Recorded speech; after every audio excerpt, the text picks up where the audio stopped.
Polisi membongkar modus penipuan info kiriman paket lewat pesan singkat yang menyertakan link aplikasi. Menurut aplikasi tersebut, pelaku menguras rekening korban setelah meretas dan menguasai ponsel dan seluruh data di dalamnya.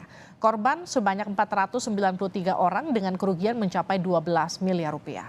Bagaimana mekanisme penipuan dengan modus ini dan apa yang perlu diwaspadai? Kita akan sapa Pratama Persada, pakar keamanan siber. Selamat malam Pak Pratama. Selamat malam, Mbak. Ini modusnya seperti apa? Kita sebetulnya sempat mendengar ini beberapa bulan yang lalu, tapi kenapa korbannya tetap semasif ini? Ya, Mbak, saya pikir ini ada beberapa sebab ya gitu. Yang pertama adalah karena masyarakat tidak begitu mengerti tentang literasi digital kalau handphonenya itu atau device-nya itu gampang terinfeksi malware begitu. Kemudian juga masyarakat kita ini terlalu percaya sama orang begitu. Sehingga kan sekarang ini banyak orang belanja online ya gitu. Sehingga biasanya kurir gitu motoin barangnya kemudian ngasih tahu ke kita, Pak, Bu, barangnya sudah sampai ya gitu. Nah, ini kebetulan yang dikirim itu bukan gambar tapi adalah aplikasi, Hmm. ekstensinya APK gitu. Masalahnya tidak semua orang ngerti masalah IT kan, nggak ngerti masalah teknologi begitu. Sehingga ketika ada orang mengaku kurir gitu, seolah-olah dia kurir ngirim gambar ini udah nyampe ya gitu. Begitu diklik ternyata nginstal aplikasi. Nah, celakanya sebenarnya ketika ngeklik link itu akan diminta permission gitu. Apakah Hmm. boleh ngakses SMS, apakah boleh ngakses data, apakah boleh ngakses phone book, apa boleh.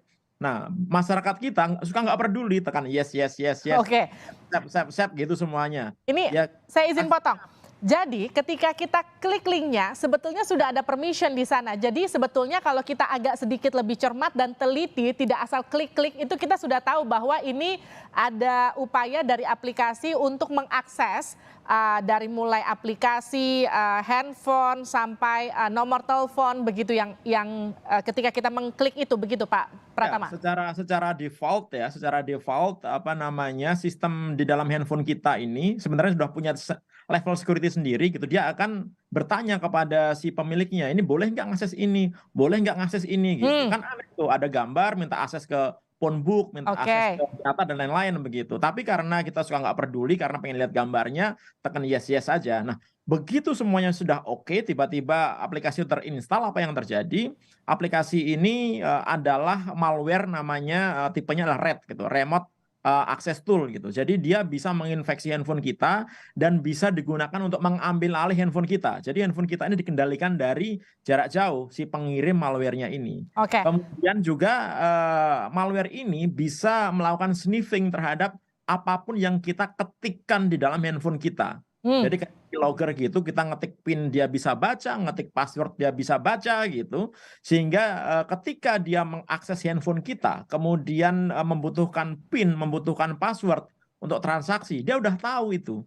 Sehingga dia bisa melakukan dari jarak jauh tanpa kita sadari gitu. Oke. Jadi handphone kita jalan sendiri gitu, Mbak. Pak Pratama, kalau kita mengakses mobile banking sebelum kita mengakses aplikasi pertasan tersebut, apakah kemudian juga tetap terbaca ataukah memang baru terbaca setelah aplikasi tersebut menjebak kita dan kita mengakses PIN?